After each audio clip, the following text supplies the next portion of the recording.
नमस्कार। आज मार्गशीर्ष शुक्ल दशमी शके 1935 सादर करत आहोत ठाणे वार्ता। ठळक घडामोडी। ठाण्यातील समूह विकास योजनेबाबत येत्या गुरुवारी सभागृहात घोषणा करण्याचं मुख्यमंत्र्यांचं आश्वासन। 24व्या रिदमिक जिम्नॅस्टिक स्पर्धेत ठाणे जिल्ह्याच्या संघानं पटकावली 54 पदकं। आणि इंडोफिल कंपनीच्या गोदामाला काल मोठी आग तर आज एक रिक्षा जळून खाक। सुदैवानं कोणतीही जीवितहानी नाही। या आणि इतर घडामोडी विस्तृतपणे पण काही क्षणातच। ठाणे वार्ता पहा श्रीस्थानक वाहिनीवर। आता सकाळी 9:15 पासून रात्री 9:15 पर्यंत ठाणे वार्ता, ठाण्यातील पहिलं दृकश्राव्य माध्यम। ठाण्यातील बहुचर्चित आणि प्रलंबित समूह विकास योजना येत्या गुरुवारपर्यंत जाहीर करण्याची घोषणा मुख्यमंत्री पृथ्वीराज चव्हाण यांनी केली आहे। विधानसभेमध्ये या विषयावर आज विरोधी पक्षाच्या आमदारांनी सभागृहाच्या मोकळ्या जागेत ठिय्या आंदोलन केलं। त्यापूर्वी झालेल्या चर्चेदरम्यान सभागृहात विरोधी पक्षाच्या आमदारांनी आक्रमक भूमिका घेतली होती। आणखी बळी जाण्याची वाट न बघता तात्काळ मुंबईबरोबरच ठाण्यासाठीही समूह विकास योजना जाहीर करावी अशी मागणी आमदार एकनाथ शिंदे यांनी केली होती। त्यावेळी मुख्यमंत्र्यांनी येत्या सोमवारपर्यंत मुंबईसाठी समूह विकास योजना जाहीर करून ठाण्याबाबत बैठक घेऊन निर्णय घेण्याचं आश्वासन दिलं। यावर समाधान न झालेल्या विरोधी पक्षाच्या आमदारांनी सभागृहाच्या मोकळ्या जागेत ठिय्या आंदोलन केलं। त्यावेळी विधानसभा अध्यक्षांनी हस्तक्षेप करून मुख्यमंत्र्यांशी चर्चा केली आणि येत्या सोमवारी मंत्रिमंडळ बैठकीत चर्चा होऊन गुरुवारपर्यंत मुख्यमंत्री सभागृहात समूह विकास योजनेबाबत घोषणा करतील असं सांगितलं। 2007 पासून समूह विकास योजना राबवण्याबाबत शासन आश्वासन देत आहे। 2010च्या प्रत्येक अधिवेशनात महिनाभरात निर्णय घेण्याचं आश्वासन शासनानं दिलं होतं। मुंब्र्यातील लकी कंपाऊंड तसंच स्मृती आणि बानो इमारत कोसळून अनेकांचा जीव गेल्यानंतर शासन या प्रकरणी घोषणा करेल अशी अपेक्षा होती। या प्रश्नावर विविध प्रकारची आंदोलनं झाल्यानंतरही आश्वासनापलीकडे काहीच झालं नव्हतं। 18 नोव्हेंबरला मुख्यमंत्र्यांनी कळव्यातील अन्नपूर्णा इमारतीला भेट दिल्यानंतर महिनाभरात निर्णय घेण्याचं आश्वासन दिलं होतं, पण अद्यापही काही झालेलं नाही। पुण्यातील राष्ट्रवादीच्या 4 आमदारांच्या पाठीशी उभे राहून उपमुख्यमंत्र्यांनी आपल्या पदाचाही राजीनामा देऊन सरकारवर अविश्वासाचा ठराव आणावा अशी मागणी एकनाथ शिंदे यांनी यावेळी केली। समूह विकास योजनेचा प्रश्न तडीस नेण्यासाठी विधिमंडळाच्या परिसरातही शिवसेना भारतीय जनता पक्षाच्या आमदारांनी सरकारचा निषेध करण्यासाठी निदर्शनं केली। विधानसभेत याचे संतप्त पडसाद उमटल्यानं विरोधी पक्षाच्या रोषास शासनाला सामोरं जावं लागल्यानं सभागृहाचं कामकाज अर्धा तास तहकूब करावं लागलं होतं। आता सभागृहात आश्वासन देण्यात आल्यामुळे येत्या गुरुवारी याबाबतचा निर्णय होईल अशी अपेक्षा व्यक्त होतीये।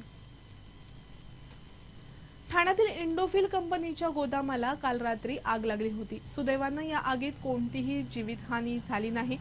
कोलशेत आझादनगर येथील इंडोफिल कंपनीच्या गोदामाला काल रात्री 10च्या सुमारास आग लागली होती। कंपनीचं सॉल्व्हंट आणि केमिकलचं हे गोदाम आहे। या गोदामात विविध रसायनांची पिंप ठेवण्यात आली होती। या पिंपांना बहुधा शॉर्ट सर्किटमुळे आग लागली असावी। आधीच ही रसायनं ज्वालाग्रही होती, त्यात ही पेट घेतल्यानं हवेत या रसायनांची पिंप उडत होती। त्यामुळे आग विझवण्यासही अडथळे निर्माण होत होते। आग लागल्याचं वृत्त समजताच अग्निशमन दल आणि आपत्कालीन पथकानं त्वरित धाव घेऊन ही आग विझवण्याचा प्रयत्न केला। जीवाची बाजी लावून अग्निशमन दलाच्या कर्मचाऱ्यांनी 1.5 ते 2 तासाच्या प्रयत्नानंतर ही आग आटोक्यात आणली। ठाणे शहरात हरित जनपद उभारण्याच्या कामात मोठा भ्रष्टाचार झाल्याचा आरोप स्थायी समितीच्या बैठकीत करण्यात आला। ठाणे शहरात अनेक ठिकाणी कोट्यवधी रुपये खर्चून हरित जनपद तयार करण्यात आले आहेत। तत्कालीन महापालिका आयुक्त आर.ए. राजीव यांची हरित जनपद ही कल्पना होती।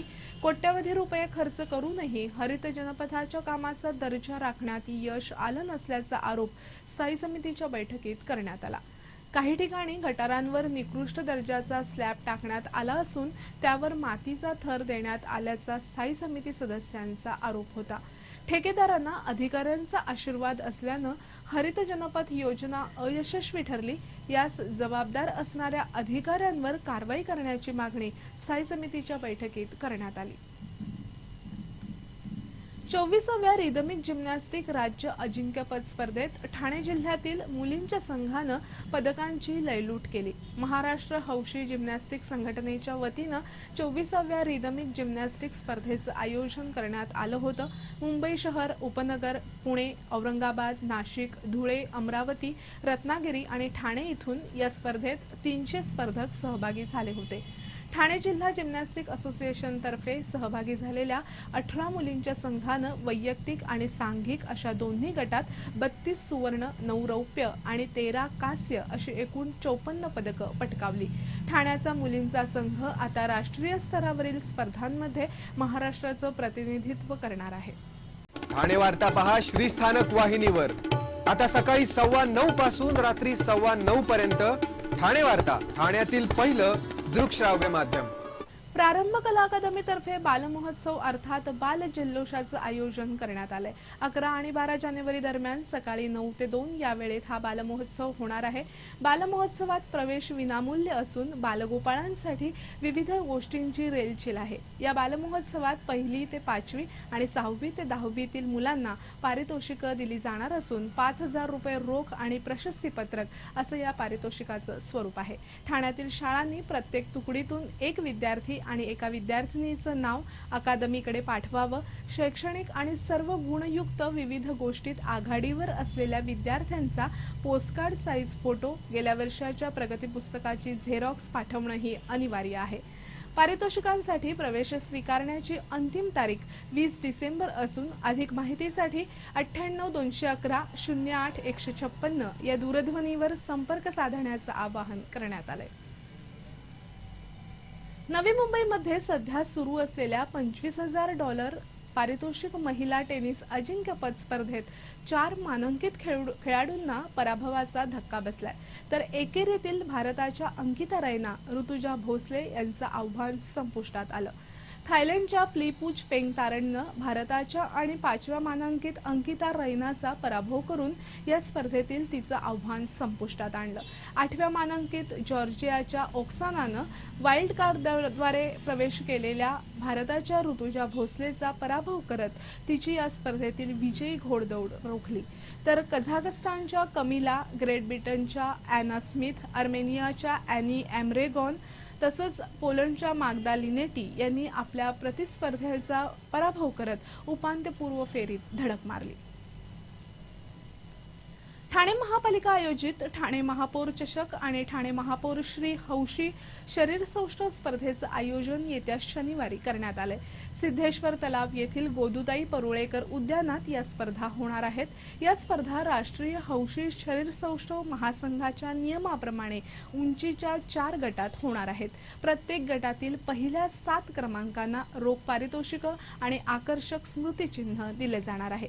त्याचबरोबर सर्वोत्तम शरीरसौष्ठव प्रदर्शन स्पर्धेचा विजेता, प्रथम उपविजेता, द्वितीय उपविजेता, तृतीय उपविजेता, सांघिक विजेतेपद आणि उपविजेतेपद यांनाही रोख पारितोषिकं दिली जाणार आहेत। ठाण्यामध्ये आज एक सीएनजी रिक्षा जळून खाक झाली। सुदैवानं यामध्ये कोणतीही जीवितहानी झाली नाही। आज दुपारी माजिवडा पेट्रोल पंपाजवळ हा प्रकार घडला। भिवंडीच्या गट्टू यांची ही रिक्षा होती। या रिक्षाचा चालक अख्तर अन्सारी सीएनजी भरण्यासाठी माजिवड्याच्या युनिव्हर्सल पंपावर आला होता। सीएनजी भरल्यानंतर तो पेट्रोल पंपाबाहेर पडत असतानाच अचानक रिक्षाला आग लागली।